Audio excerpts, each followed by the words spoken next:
Hey there, listener. This is Third and 10, a sports podcast dedicated to covering the NFL landscape with a focus on the New York Giants. We are brought to you by Belly Up Sports and the Belly Up Sports Media Network. Here's your host, Nathan Nguyen.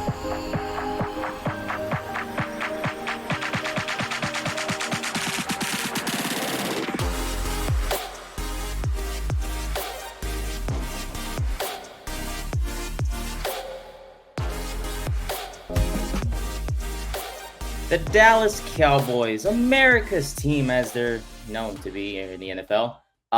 Look, you guys remember in 1991 when they had that 6-year playoff stretch where they made the playoffs in 91, 92, 93, 94, 95, 96. They won 3 Super Bowls in that 6-year span. They made the divisional playoffs and even has made it as far as the conference championship in the other 3 years that they did not win the Super Bowl. Now, why is that relevant per se? Well, let's just say today's Cowboys team, even though they have made the playoffs, they haven't had that success like they had in the old days. Let's face it, the Cowboys have made the playoffs for like 3 straight years, but they've lost in the wild card round twice. And the 1 year they didn't, they made it past the wild card round, they lost in the divisional championship. So I was thinking this past week, since our last episode with Caleb Williams, I was thinking, why are the Cowboys still America's team? Rather, why do they keep, always struggling once they make it to the playoffs? Because they're a great regular season team. They always, perform well, sometimes, underperform to their expectations, but they still make the playoffs every year. Yet they struggle to make it back to the Super Bowl. So is it the owner, Jerry Jones, that's the concern? Is it the players? Because Dak Prescott's still the quarterback?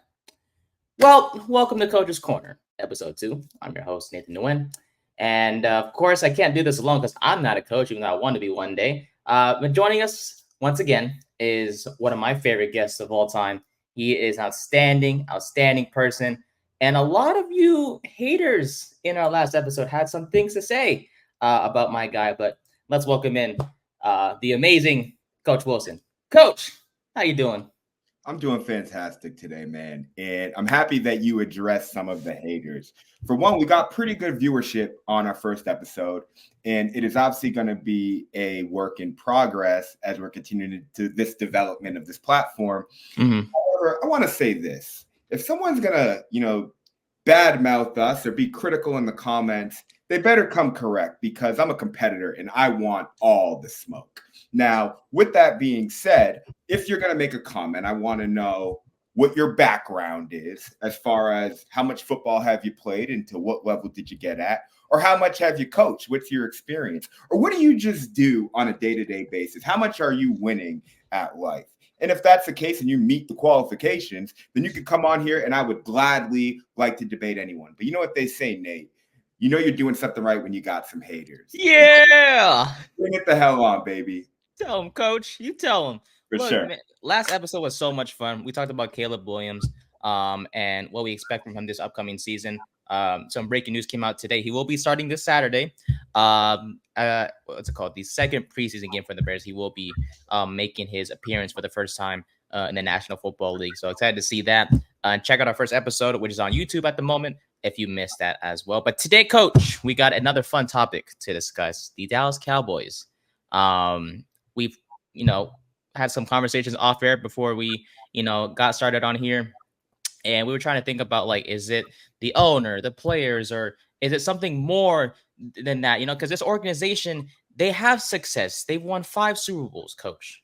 Sure, it's been a long time since they've done so, but they've made the playoffs pretty consistently, especially these past 3 years. But they just can't get over the hump. And this America's team, thing that they have with the Cowboys is just they can't be America's team. They don't win. That's the thing. They don't win the big trophy at the end of the rainbow. So it's like, I want to know, Coach, from you. Look, first off, let's start with the owner, Jerry Jones. This guy has been like the face of the Cowboys, no matter what players they bring in. He's always has a spotlight. They always cover him on national TV, like on ESPN and all that stuff. But he has to at least be responsible for some of the blame when it comes to this team not winning the big thing, correct? So I want to get your thoughts on Jerry Jones first, and then we'll work our way to see if it's the players or whatnot that are involved in this debacle per se. Absolutely. This is definitely very loaded. And let's dive into when Jerry Jones purchased the team. He Okay. acquired them in 1989. And I want to analyze the Cowboys through about 4 different periods of time, which bring us to our current day.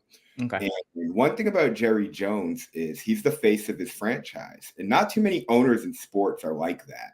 One that comes to mind is George Steinbrenner, the owner of the Yankees.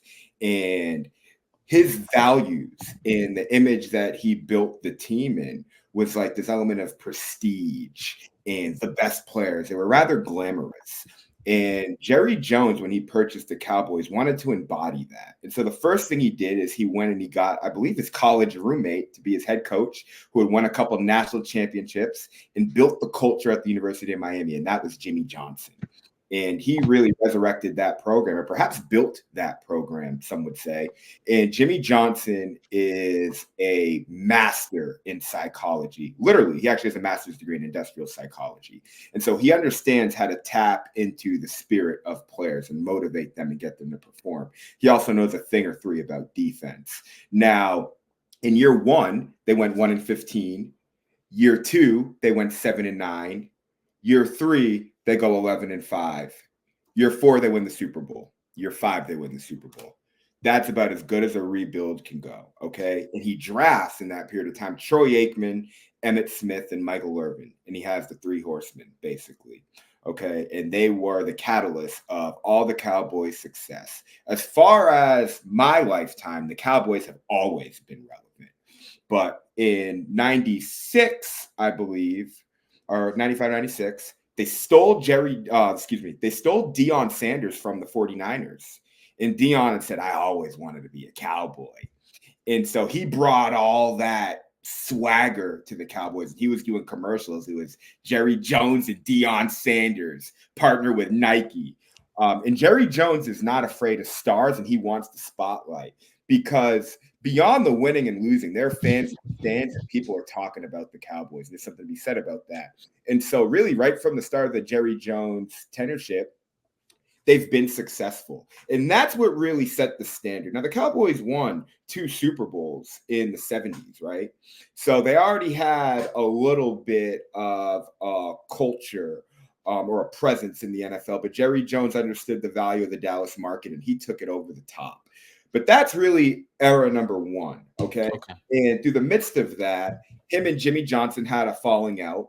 And that is because you have a very egotistical owner, which I love, by the way. A lot of owners can't get out of their own way, or general managers. But Jerry Jones knows what he's doing. I don't think anyone can doubt that, at least from a business standpoint. And he's not afraid to throw money at players. And so for a lot of sports fans that are critical of owners, you at least know that this guy's going to spend money when it comes time to spend money, and he has the money to spend. Mm-hmm. But after that falling out with Jimmy Johnson, he got lucky because the roster was already built, and then he went and plucked the next best college head coach, and that was Barry Switzer. And he had some swagger as well. And he was able to go and take that roster and win another Super Bowl, okay, when they beat the Steelers. Then I don't know what led to the Barry Switzer firing, or I don't even know if he was fired. I really don't know how that went. But then they go through this phase of Chan Gailey and Dave Campos. And those are some dark years. That's like right when I started getting into football. And that's from like 97 to 03, those 2 coaches. And they were bad. Those were about 8 or 9 dark years. And Jerry Jones got a little impatient. He said, you know what? I need to go find me another coach. And so what did he do? He knows how to get a coach. If we're talking like this is college recruiting, he knows how to go out there, talk his stuff, and say, hey, you want to win some games? Come coach for America's team, Jerry style. He got Bill Parcells. Okay. And when he got that Bill Parcells acquisition, they started bringing in good players. I think his first draft pick was DeMarcus Ware. And DeMarcus Ware and Marcus Spears, who's now on television. And in that era, he also brought in Drew Bledsoe, who was a quarterback that he drafted number 1 overall. He also brought in Terry Glenn and Keyshawn Johnson, other guys he was familiar with. And that defense was rolling. And so they had a nice thing going. And through the midst of that Bill Parcells era, he had a diamond. And that was he found Tony Romo. And that is where phase 3 begins. It's like phase 2 to phase 3. Bill Parcells saved the Cowboys, in which they became familiarized with winning. It was right at his fourth year, 13-3, and that was the second year in the Tony Romo era. And Bill Parcells probably burnt out. I don't know what him and Jerry Jones' relationship was like, but they had some success, and now they had a quarterback in place. And so now Cowboy Nation was familiar with winning again. And then you have Tony Romo, who had that botch snap on the extra point in Seattle. And some people thought that that team was poised to make a run. And then they really just kept coming short, but I don't think the roster was quite there. Wade Phillips did a decent job, but it was obvious that they needed an offensive mind to be the coach. So when they got rid of Wade Phillips, what I've noticed about Jerry Jones is that he likes familiarity and he takes care of his guys, which again is really commendable, because if you read the stories of a lot of these NFL franchises, that owners, they're quick to just do away with people. Jerry Jones actually has a reputation for holding on to guys too long. And I think that was the story with Jason Garrett. I don't think Jason Garrett was an alpha male. I don't think he really had the presence of the locker room. He was just like overly optimistic and kind of cheesy. He's not a guy that I think would really win me over. And I think that the Des Bryant, Tony Romo team, they definitely had the pieces, but I think they lacked the leadership. And that roster just got a little old, and it became difficult to retain some players. And again, they were aware that Tony Romo was starting to falter in big moments. And so a lot of the Cowboys choking, I feel like, is aligned with Tony Romo being a little erratic in moments. Mm-hmm. Just like fumbling the ball, running around, throwing bad interceptions in critical situations. And so I think into like your perception, because you're a little younger than me, in regards to the Cowboys choking, is like, that's a recent thing, like the last decade or so. And I think that Tony Romo takes a brunt of that, which is kind of like the high risk, high reward play style that he plays with. But from transitioning out of the Tony Romo era, which it was successful, I think Tony Romo had a pretty good career, transitioned into broadcasting, but he obviously couldn't win a big one. But the Cowboys had a really good O-line. And so when Tony Romo went down and they went to more of a run-first offense, Dak Prescott didn't make a lot of bad decisions. And so it was a lot safer than Tony Romo. It felt a little more stable. But they drafted Ezekiel Elliott. And that's one thing about the Cowboys that I wanted to point out. We could talk a little bit more about players as we get further into this dialogue, but they draft really well. They had a really good O-line in Ezekiel Elliott. They understood the value, like running backs might have a short shelf life, but we have a win now roster. Let's go get a guy to run behind this O-line and let's see what we can do. And Ezekiel Elliott absolutely delivered in the first 4 or 5 years of his career, right? However, young quarterback, and they weren't paying the quarterback any money. So you're able to invest in all the other working parts. And then you got to kind of, the money asked, now contracts are up. People got to get paid. Your roster falls apart. Throughout this Dak Prescott era now, which is like really this current time which we're talking about, he's 73-41. He's been pretty good. They also got robbed in that playoff game with the Packers with the Des Bryant catch. Okay, so who's to say that team could have made a run? They absolutely got robbed. Okay, but now what we're transitioning into is this fourth phase. This is Mike McCarthy phase. A lot of people don't think that he's a particularly good coach. And there were better coaches when they made that hire. And that's where the perception of like Jerry Jones likes yes men around him. His kids run the team, and he likes a head coach that he can control. He wouldn't dare bring a head coach into that room that will challenge him. Because a lot of people thought they could have got Sean Payton. Sean Payton was under Bill Parcells on that initial team, and everyone knew when Sean Payton was young that he was poised to be a head coach. But the timing wasn't right. But he's a guy that was always on the Cowboys' radar, just like Bill Belichick.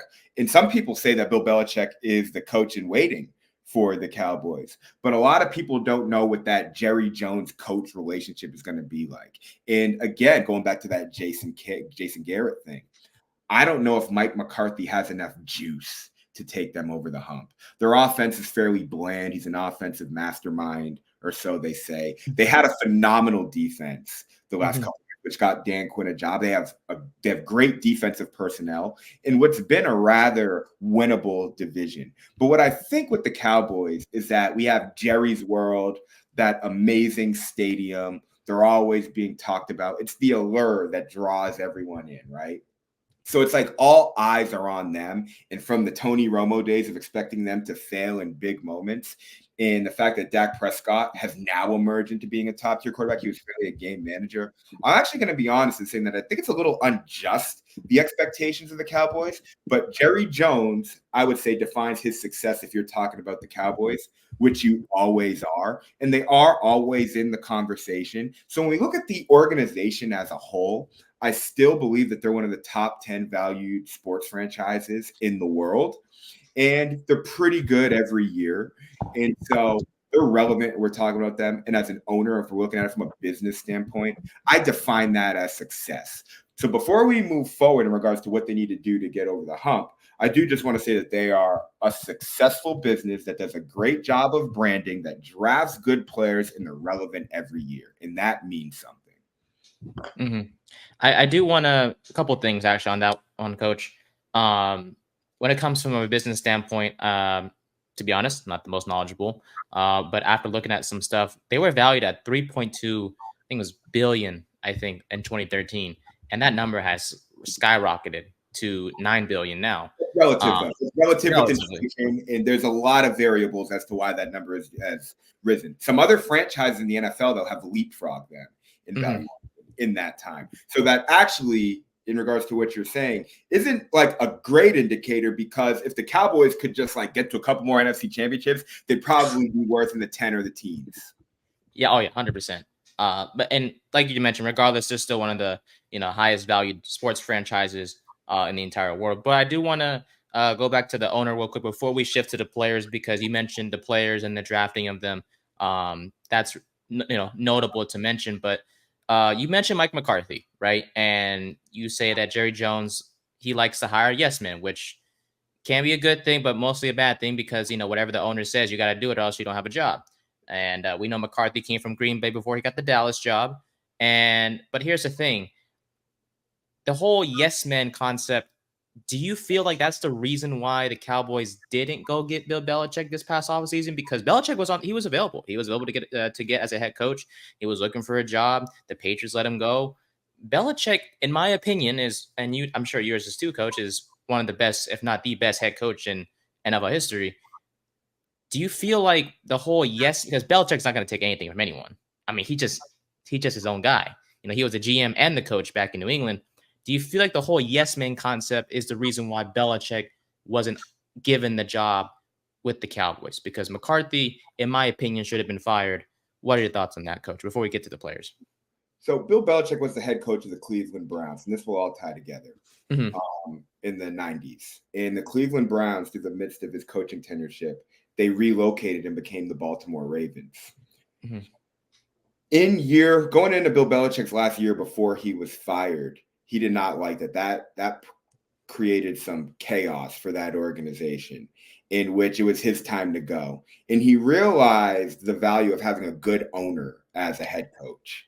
So when he went back to the Patriots as a defensive coordinator under Bill Parcells in the 90s, when they went to the Super Bowl and played Green Bay in 96, he had a really good relationship with Bob Kraft, in which he understood that Bob Kraft was an owner that had a vision, and that he would need to work under a good owner when his time would come to be a head coach again. So he was slightly skeptical of the Jets job, but that was the job that offered him. But when he saw that the Patriots job was open, it was like, that's where I want to go, which is why he left the Jets. It was really because of his relationship with Bob Kraft, and Bob Kraft empowered him. It was said, and you can look this up, that that Bill Belichick found Jerry Jones at like a combine. I forget what the event was, and came up to him and just said, like, I would love the opportunity to one day be the head coach of the Dallas Cowboys, because of his respect for Jerry Jones. But I will say that Jerry Jones is probably an owner that Bill Belichick had wanted to work for, and understood the value and the prestige of the Cowboys, and thought that he could fit well there. And the issue here is that Jerry Jones is loyal to his guys to a fault. And if it's not broke, don't fix it, right? And I think that just being risk adverse as a businessman and not wanting a lot of turnover, because he does come from a business world first, he's not impatient in that regard. It was like, the timing would have been really bad, especially he might be a man that's just true to his word in regards to his relationships. And these are things that are not spoken about. So upon the exit meeting at the end of the year, He's like, Mike, you're safe. Bill Belichick hit the open market, was kind of surfing around and was floating, and that was starting to exhaust. It was to the point where like he would have to immediately fire McCarthy and hire Bill Belichick at a time that would have just been unethical. You see what I mean? Like the timing wasn't right to abruptly fire a coach upon already establishing that he was coming back.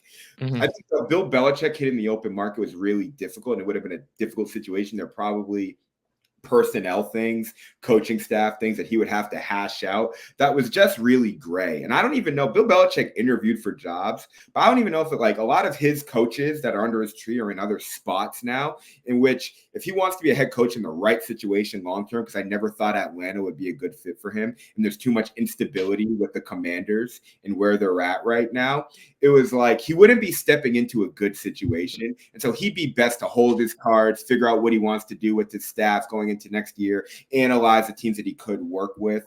And so I just think it wasn't, the timing wasn't right. And who's to say that, again, if Mike McCarthy doesn't get to the Super Bowl, he's probably going to get fired anyway. You know what I mean? But I think that in the sports world, we love to just like rush to things and like, make a big story out of things. But I feel like the dynamics that I'm discussing are very easily the scope of the scenario right now in regards to where the Cowboys are at with their franchise, with Mike McCarthy as their head coach, and Bill Belichick, and how things ended in New England and where he's probably at in his life and the type of team that he wants to inherit in the situation that he's walking into. And so I just don't think personally that would be a good fit at this period of time. But you are 100% right in regards to the yes man thing. And who's to say, right, that if Mike McCarthy being the head coach there, that he's just going to do whatever Jerry says, and that's how Jerry likes it. But I think that I'm not sure how aggressive they were, but they were eyeing Lincoln Riley. His name was floating when that job was open a couple years ago. And so like a hot, young, offensive-minded college football coach could be someone that Jerry Jones could kind of seek out down the road, because I'm sure Lincoln Riley would probably just do whatever he says as well. 100%. Yeah, Lincoln Riley wasn't rumored this past year to be. No, not this past year. It was when the job was open for McCarthy. 2021, right? Yep, 2021. Yeah. That's correct, Coach. That's correct. Yeah, I mean, honestly, who knows how things would have gone if they would have hired Riley. I mean, Riley's, an outstanding college coach. He's the guy that we talked about last week with Caleb Williams and everything like that. So, it just seems like no matter what, the Cowboys, like you just mentioned, they have, Jerry Jones specifically, he likes to keep guys that he likes. And maybe McCarthy is one of them. That's why he brought him back for what's going to be his fourth season of coaching, despite the team struggles these past 3 years. So let's shift from the owner and let's go to the players. And let's face it, I'm more of a players knowledgeable guy compared to the owner and business type stuff. So let's shift to the players here. And the first thing I want to cover is the draft, because you mentioned that earlier when you're talking about the owners. And, despite their team's lack of success, they've always drafted well. They had a pretty solid, okay draft class this past year, but in the past few years, they've been pretty good. 2021, for example, right, Coach? Micah Parsons was their first round pick. He's been one of the best pass rushers in the NFL. Well, Daddy, if I ever seen one. Oh, man, he is phenomenal. Coach, he's something else, Coach. I'm telling you. As a Giants fan, I hate having my offensive lineman block him. It's ridiculous. But in 2020, we saw CeeDee Lamb, Trevon Diggs, as a couple of guys, Tyler Biadasz, who's now with the Commanders, but he was a solid center for the Cowboys these past 3 years as well. And then you mentioned Ezekiel Elliott back in 2016, and that's the same year they got Dak Prescott. So this team knows how to draft. They draft the right guys that help them win games and everything like that. But at the end of the day, you can draft well. These players can play well. But when it comes to like the biggest moments in a season, these Cowboys just tend to struggle. So from a player's perspective, Coach, do you feel like they're also part of the issue that of this whole Cowboys struggle these past few years and whatnot? Well, the microscope that they're under implies that there's a lot of pressure to win now. And so the second that Dak Prescott was deemed a competent quarterback, it was like, all right, he better win. He's got a great O-line, a good running back, and a solid defense. He better win. And the fact of the matter is that they're a run-first team, and they're not so much anymore. Was that Dak Prescott couldn't really make those passes in between the hashes in third and long situations at the end of games. He wasn't winning games with his arm. He wasn't winning at the line of scrimmage as far as making audibles and adjustments. They were just running the ball. And if the run game was stuffed, that would definitely limit things. They weren't a team that could come from behind. They were very much married to that like ground and pound defense philosophy. Dak Prescott really embodied the word game manager. Right. So again, you have about 4 to 5 years where the expectations are really high because we know that Dak Prescott is capable. However, Dak Prescott was just not there. And there's sort of a window in regards to the perception of the masses in which you got a quarterback on a rookie deal and you got a lot of really good perimeter players and offensive linemen that you're able to pay a lot of money. You're not going to pay them this when their contract's up. So like you have a window. So the Cowboys had some rough years. I think they've only had one losing season. I think it was a 6-10 year in depth for Dak Prescott. I think in 2020, where they weren't great. Like it was just obviously it was just like a dud. Dak Prescott had a couple of injuries. It was like a 1 or 2 year time period where he got beat up a little bit. And then actually no, he had the broken ankle and missed an entire season. So that's wash, right? Mm-hmm. So it's like all these years kind of get clustered together. But I would say around like mid 2022. Dak Prescott began to emerge as a guy that can really win games with his arm. And then what we saw as Dak Prescott evolved, no Zeke. CeeDee Lamb just emerged. They had a little bit of gap at wide receiver for a little bit. Okay. And then the defense just emerged as well. They now have gotten to the point where like everything is now developed again. This is act 2 for Dak Prescott. And so now he's got CeeDee Lamb. And now he's got the defense. Last year, I really thought was probably like just on paper, halfway through last season, they were the best team in the NFL. And so the fact that they didn't win, like I don't think Mike McCarthy should have been back. I think that's really where the problem is. But Dak Prescott has now emerged as a guy. He's definitely a second-tier quarterback, if you ask me. But he legitimately can make the throws and can control a game, not just manage a game. So now we're stepping into the fact that he's nearing 30, or he's probably right at the age of 30 or so. And now I think is where the game really starts. And I think he has a lot of big playoff experience. Granted, he hasn't converted a great deal, but like we have to evaluate players as a whole body of work. I think the real topic of this conversation is just like the public's expectations on the Cowboys as opposed to like who they really are and the timing of things or the personnel, who's on the active roster. They have all the players, but they didn't really have the quarterback. Now they have the quarterback, but then he got hurt for a little bit. They didn't really have the pieces. Now they have the quarterback, they have the pieces. Might add, they didn't really have a good coach. He still doesn't have a good coach. And that matters. And that matters a lot. And so, like, from a player standpoint, right, if you're looking around, you're seeing all the players are good. And Jerry Jones, who's just the guy sitting in the press box, like, I built this great stadium. Don't you guys love watching this stadium? Don't you love watching football here? You know what I mean? What do they have to worry about? So you can only point the finger at one person. And I mean, the NBA, they love scapegoating coaches. So, like, really, as we've, progressively broken this down, this all falls on Mike McCarthy. It has to. Has to. And it's, it's unfortunate because the record-wise, he's done a decent job in his 3 years with the Cowboys coaching-wise. They're 36-15 in the regular season. How could he not? How could he not? I know. Well, but that's my point, though. He's done a good job, but he hasn't done a great job because they haven't had any postseason success. And so, again, it's going to go down to one or two things, okay? It's either Dak Prescott's got to go, but if you get off of Dak Prescott, you got to get someone better. You see what I mean? How accessible is someone better than Dak Prescott in the open market right now? What does that look like? And if you draft a quarterback, there's a whole bunch of uncertainties. And I think Caleb Williams is a unicorn. And Aiden Daniels is pretty freaking good too. The other guys I can give or take. I think Bo Nix was incredibly efficient, and that doesn't get spoken about enough. But the other guys, But the way college football is played nowadays in the development of these quarterbacks, it's not like we're just mass producing them. If I'm the Cowboys and that's the case, you want to hold on to Dak, then they're now in the Arch Manning sweepstakes, like the Dolphins were with Tua a couple years ago. But that's the only next one coming up the pipeline where I'm like, okay, that's a football player. And not to say that this class doesn't have some quarterbacks to look out for, but I'm saying like a sure thing. I'm like, this guy's built for this success. And the Cowboys like to swing for the fences. So that's the only guy that can even be on their radar, or if they want to lure Tom Brady out of retirement. I don't see you get off Dak Prescott. Well, who are you going to get? And if they have this win now roster and they have a young guy, or they bring in like a mid-tier guy and think that he's going to be better than Dak, they're out of their mind. And so they're just at this unique crossroads right now. And that's where I think the overview of the Cowboys really comes down to, is just like last year, I think was kind of like a do or die type of year. They got another one, but I don't think Mike McCarthy's the answer. Well, now they got to pay Dak.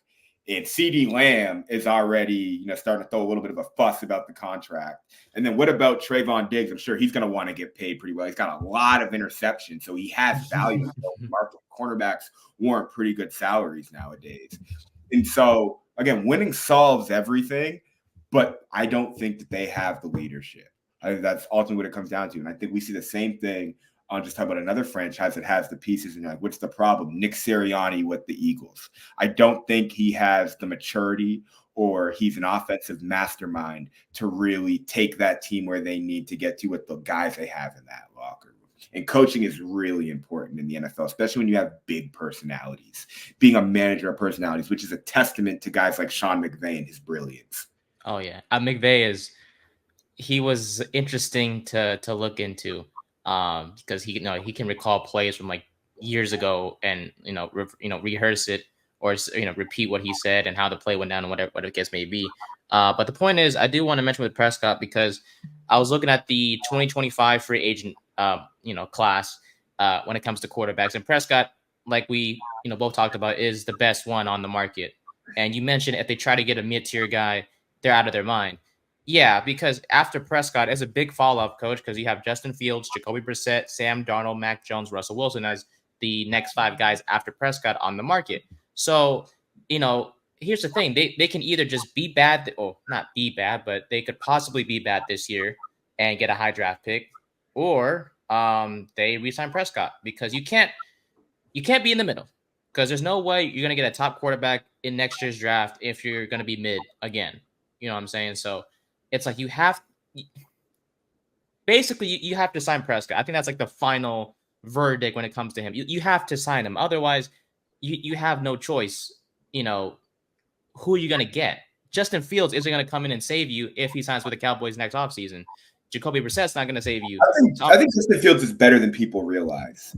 And I don't think that Russell Wilson is washed either. I think that if Russell Wilson does struggle, then I think Justin Fields will take that job and he will be Pittsburgh's quarterback of the future.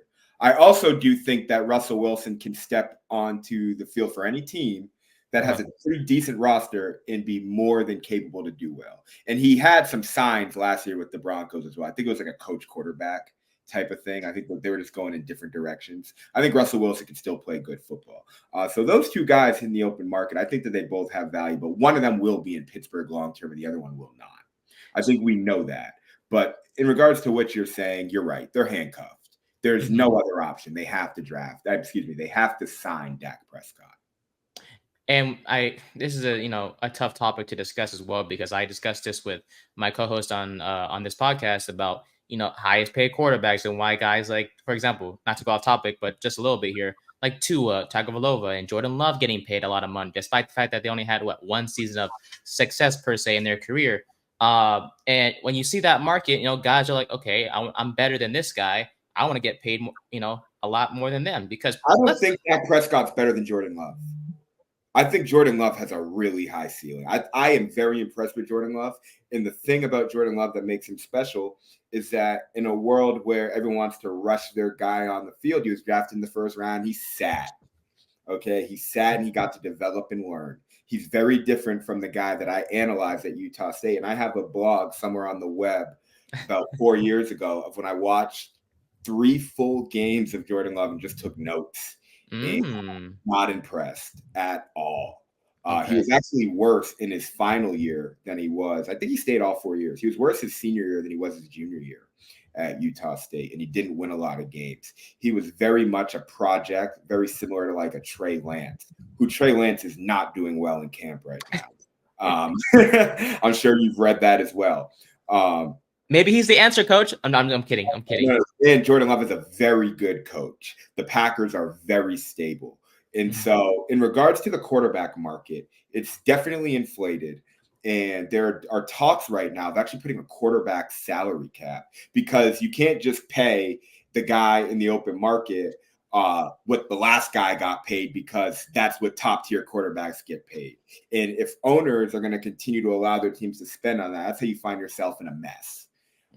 And so it's definitely difficult. And I think that the NFL owners are actually going to have a rule change in which that definitely is going to be done away with, because you can't pay some of these mid-tier guys $50 million a year. So when that rule does pass, obviously we'll, reevaluate from there. But at this moment in time, Coach, do you expect Prescott to eventually be the highest paid quarterback in the NFL?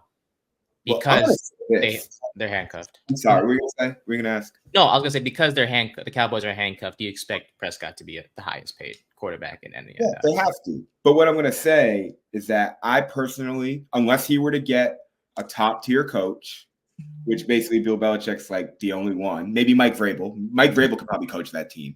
Mike Vrabel's gonna get a head coaching job next year. He could coach that team. That could very well happen. Although I could see him in Philly. Sirianni's going to get canned because the Eagles are going to underachieve. The Eagles are going to underachieve. They don't have a coach. That matters. Sean McVay just took a team with a bunch of young guys to the playoffs because he's an excellent coach. Dak Prescott does not have what it takes to win a Super Bowl, man. I just don't think that he is a Super Bowl winning quarterback. And I think that's really what it boils down to. I accepted that a long time ago. He has outdone my expectations. So, like, kudos to him. And I think that's kind of like a hot take, if you will. But I've seen enough from the infrastructure of the Cowboys, the coach, how they do things, some of the contracts that they have coming up, and his window's just passed. So I guess in a way that goes for our next question. So if that's the case, if he's not a Super Bowl winning quarterback, but they have to bring him back, how does that work per se? Because if he's not the answer, yet they bring him back because there's no other options, they're kind of just stuck. The Cowboys are just stuck. Nate, you're being really nice here. Jerry Jones is an old man, okay? Jerry Jones is probably not going to see another Super Bowl in his lifetime. Oh, man. He's probably that's harsh. And I think that's like the elephant in the room. It's like, you're like, well, they have to win. Something has to happen. You're like, you're trying to like fit pieces together, man. You're like, and I can see it in your face, like the logic. You're like, all right, well, they have to pay Dak. Okay, you're like talking yourself through it. Okay, it's not the coach. Okay, we agree it's Mike McCarthy. And then you're like, okay, well, like they paid Dak all that money. They're not going to be able to have anyone else. And they're just not going to win one. That's the truth. Correct. It's just okay. So if that's the case, I guess this will be like the last question, because I think this wraps up everything we discussed, from the owners to the coach to the players and whatnot. We didn't really discuss Jerry Jones's off the field stuff, but I guess you can mention that here as well, Coach. How do you, if you're the guy, Coach, if you're the guy that can just fix this team, what are you gonna do? Because I'm a positive guy. You just said I'm just too nice. I'm a guy. That's who I am. But there has to be a way to fix this for Cowboys fans out there who need some hope. How do you fix this franchise from top to bottom, Coach? Great question.